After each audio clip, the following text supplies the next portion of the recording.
हम्म।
किसी भी प्रकार की आपदाओं से ऊपर उठकर अपनी यात्रा को अविरत रखने की स्वाभाविक प्रकृति के अनुसार नीलकंठवर्णी बढ़ चले विश्व के सबसे ऊंचाई पर स्थित प्रदेश तिब्बत में।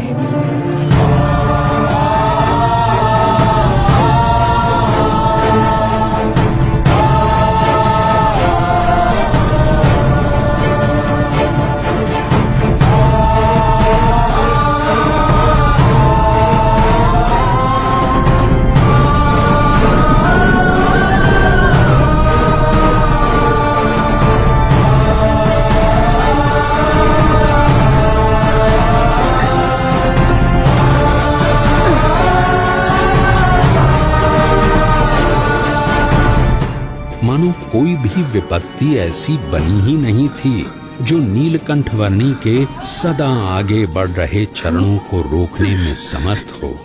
चाहे वो सफेद बर्फ से प्रतिबिंबित होकर आंखों को चौंधिया देने वाली सूरज की किरणें हों या साक्षात मृत्यु के समान उमड़ते बवंडर।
नीलकंठवर्णी ने अपनी यात्रा को जारी रखा हिमालय के शिखरों से भरे हुए प्रदेश तिब्बत में।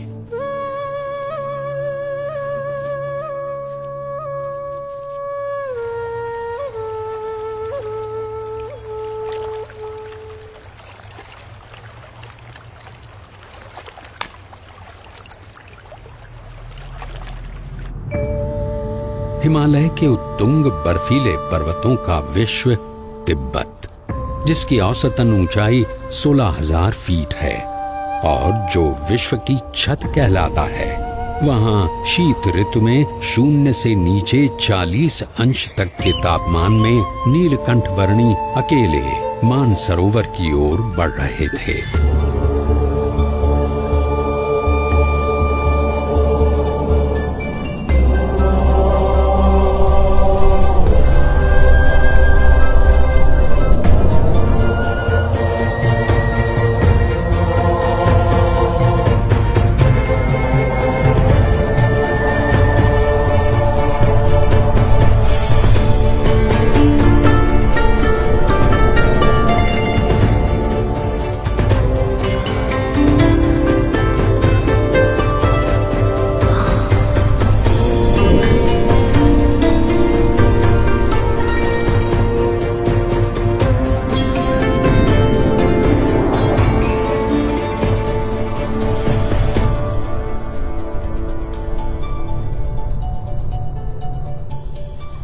परमात्मनि यो रक्तो विरक्तो अपरमात्मनि।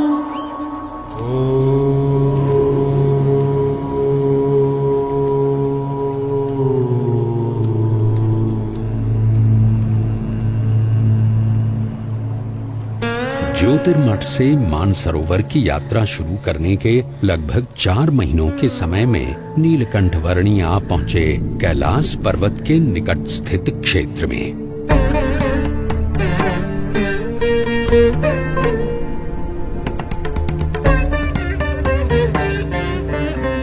लगभग 21,700 फीट ऊंचे कैलाश पर्वत की तलहटी में राक्षस ताल सरोवर के निकट लगभग 15,000 फीट की ऊंचाई पर स्थित विश्व के सबसे ऊंचे मीठे जल के सरोवर मानसरोवर पर नीलकंठ वर्णी आ पहुंचे।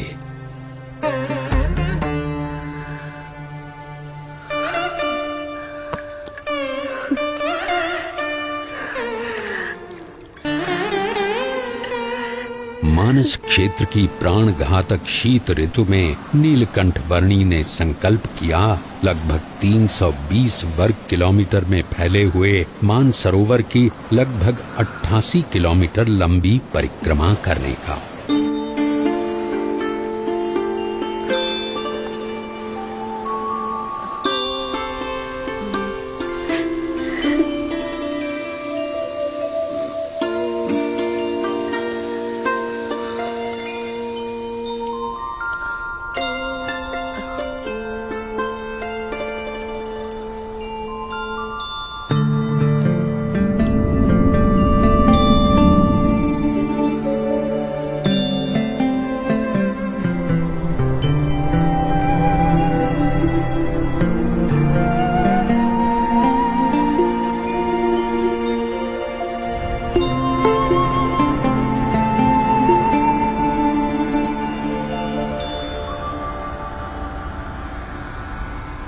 धर्म नियम और भक्ति क्रियाओं के पालन में कोई भी समझौता न करके नीलकंठ वर्णी मुमुक्षु मात्र के लिए जैसे एक उदाहरण प्रस्थापित कर रहे थे। जहां शीत ऋतु में पीने के लिए भी पानी की व्यवस्था उपलब्ध नहीं थी, वहां भी स्नानादिक नित्य नियमों का पालन करते हुए भक्ति पूर्वक नित्य पूजा के नियम को भी दृढ़ रखते हुए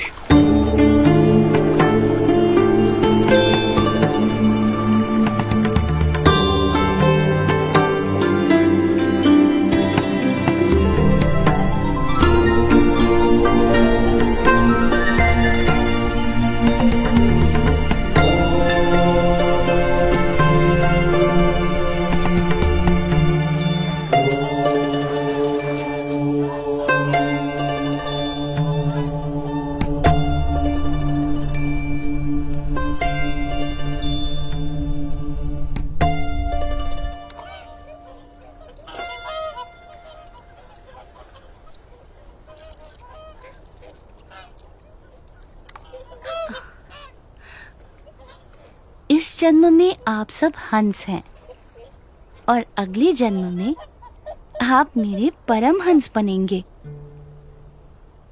इस जगत में साधुत्व के जो परम विशिष्ट आदर्शों का सृजन होगा, उसका आप सब हिस्सा बनोगे। पश्चिम दिशा में मुमुक्षु मेरी प्रतीक्षा में है।